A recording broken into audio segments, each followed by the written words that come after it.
আজকে একটা ছোট্ট মিনি প্যাম্পার ডে তোমাদের সাথে শেয়ার করতে চলেছি।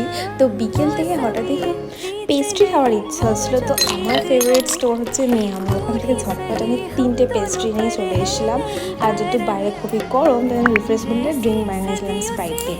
তো ফার্স্ট পেস্ট্রিটা দেখো কি সুন্দর, আর এইটা তো আমার খুবই ভালো লেগেছে। চকলেটটা রেখে দিয়েছিলাম কালকে খাবো বলে, আর আজকে আমি 3টেই ট্রাই করবো। তো ফার্স্টে আমি অরেঞ্জ পেস্ট্রিটা ট্রাই করছি। এটা পুরোপুরি নয়, ছোটোবেলা একটা অরেঞ্জ বিস্কুট পাওয়া যেত যার মধ্যে অরেঞ্জ ফিলিং থাকতো, exact same flavour, exact same খেতে লাগলো আমার।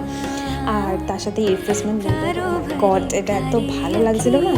আর এইটা দেখো, এটা হচ্ছে ক্যাশিও পেস্ট্রি একটা, এর মধ্যে আবার পেটলস দেওয়া আছে।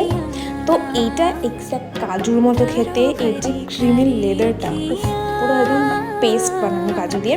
তো দুটোই খুব ভালো লেগেছে আমার। তোমরা জানিও তোমাদের এই ভিডিওটা কেমন লাগলো, আর আমাকে সাবস্ক্রাইব করতে ভুলো না। দেখা যাচ্ছে নতুন ভিডিওতে। বাই।